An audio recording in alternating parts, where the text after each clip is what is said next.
Hello, friends, and welcome back to Stories About Entitled People. In the first story, we'll tell you about the management that did not appreciate the fact that our OP worked overtime. But before we begin, don't forget to subscribe to our channel if you're new here and turn on notifications so you don't miss a new video every single day. Here we go.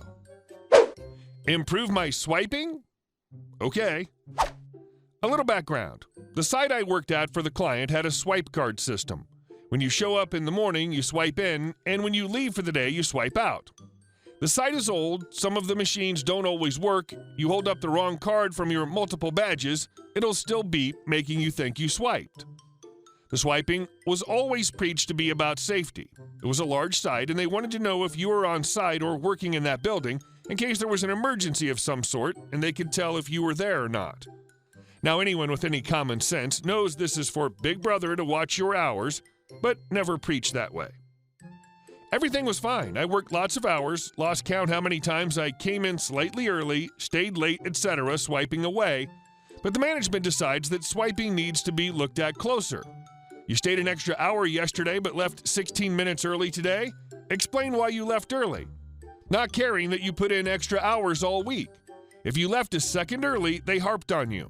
Fine, whatever, continue to work away, learning what they let slide for leaving early. Well, now this being an old site, sometimes the network didn't record, the machine wouldn't record, etc. Everybody knows I was there, working on my standard hours plus extras all the time. One day I'm told my swiping needs to be better. I defend it with IT tickets on the machines, etc. Doesn't matter. There's another machine by the other door. I can use that one. All right, I can use other machines and I can swipe better. Tell management I can do better. One thing the client doesn't mention, but I knew, is if your swipes matched your timesheets, your company would automatically get paid. I'm annoyed, but their site, so got to follow the rules. I think back to my orientation, safety meetings, all that jazz they throw at us, review the booklets, etc. Everything about swiping is for safety, so they know where you're working and if you're on site in case of an emergency. The next day, I get to work and swipe in like a good employee. Get to work, I'm asked by one of my bosses to go to town and pick something up. Sure, no problem. I swipe out as I'm not on site anymore. We would never swipe multiple times, just once in the morning, once at the end of the day, and want to ensure I follow safety procedures. I go to town, grab the item, and bring it back to the other office where it was going. Well, I swiped in there as I'm back on site. Deliver the package, talk with the coworkers for a bit, head off to go back to my original office. Oh, I'm not working at this office, better swipe out and swipe in at my office I'm working at. A few hours later, I get asked to cover the rest of the day at the third office location. Yep, no problem. Since I'm switching offices, and for safety so they know which building I'm in, I swipe out and go to the new location and swipe in again. Finish off the day and swipe out. I had my fun for the day. A couple days later, I see one of the bosses working with the client to figure out some swipes. The system had messed up on an employee and they couldn't tell if they were coming or going as the system had recorded too many swipes in one day and some double swipes hours apart. The system ended up reversing the following days, so it essentially looked like I was working night shift now. Took them a couple days to sort out the system and get my time back to normal. I'm questioned why I swiped so much that day.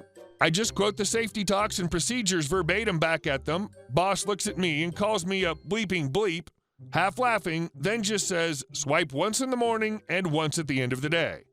Another coworker looks at me later in the day as we're leaving and asks why I did that. I was told I had to be better at swiping and it was for safety. Coworker looks at me, laughing, saying, you just did that to piss them off? I just smiled from ear to ear as I walked out, forgetting to swipe. Not a word was ever said to me again about being better at swiping. And our next story. File a false restraining order against me and threaten to kill me? Okay, let's dance. A few years ago, my now ex-wife filed a false restraining order against me. She was living with her boyfriend, we were getting a divorce, in another state at the time, and had decided that a false restraining order was an excellent way to be awarded full possession of the vehicle I had purchased. We only had one key to the vehicle, and she was in possession of both the key and the vehicle. This is important later. I was exceedingly upset that she had knowingly filed a false restraining order, and upon being served, I immediately submitted my appeal and request for a hearing. I contacted my company and had them print off all my Department of Transportation GPS logs, as well as company internal vehicle tracker data. I also printed out my personal GPS tracking data from the navigation system I was using. So not only did I have federally accredited logs showing exactly where I was, or more importantly, was not, I also had 2 very detailed systems information showing my exact speed, cardinal direction, and other pertinent information, recorded in 2-minute and 30-second intervals. After I compiled my entire body of evidence, I wrote a 3-page testimony to read to the court/judge to assist in explaining the entirety of the data, as well as present my side of the appeal. Almost 30 days pass, and I realize that upon adjournment of the case and subsequent exiting of the courthouse, there's a chance I'll be able to reach my vehicle before my ex does. With this in mind, I decide to contact the dealership from which I'd purchased the vehicle and acquire a second key. As we'd only received 1 key when we purchased the vehicle, I knew she'd not expect me to even be capable of driving away in it. So fast forward a few days to the court date. I'd driven across 2 states to attend this court judgment appeal, with all my paperwork, written testimony, and key to the vehicle. I arrive approximately 4 hours prior to the hearing time and patiently wait for the magic moment to come. Bad news. It was extremely anticlimactic, as she was a no-show. The judge summarily ruled in my favor and the restraining order was dismissed.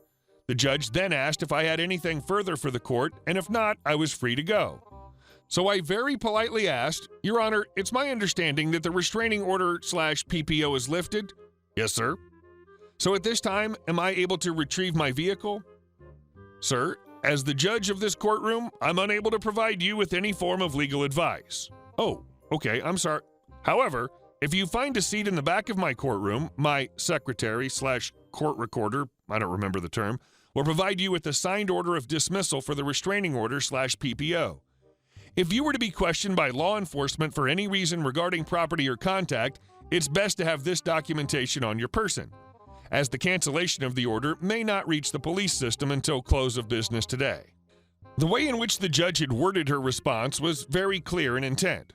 She couldn't specifically tell me I was good to retrieve my vehicle, but she was taking the extra time to provide me with the paperwork that gave me the legal opportunity to retrieve my vehicle. So I sat down, and after nearly 10 minutes, the court official that was designated with the task of typing and printing the paperwork got the judge's signature on it and brought it to me. As I put it in my binder of other paperwork and turned to leave the courtroom, the judge called out to me, "Mr. OP?" Turning in mild surprise, I say, "Yes, Your Honor." With a devious smile, "Good luck." Now I had to formulate a plan. See, the ex-wife had not been present for the court proceedings, neither was my vehicle. I had the address for her boyfriend/boyfriend's parents' house, as it was all over the initial restraining orders list of protected properties.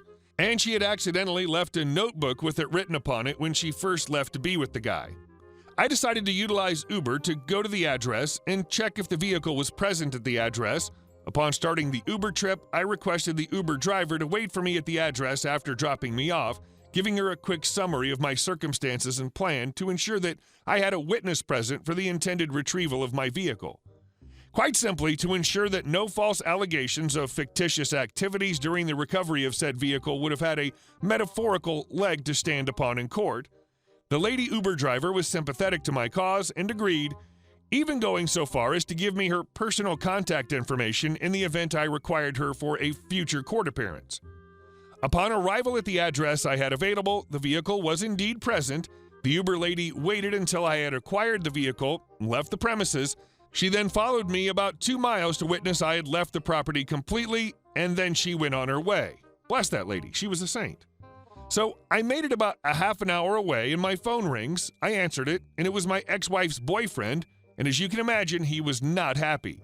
He rambled off several vulgarities and other random insulting comments, which I entirely brushed off.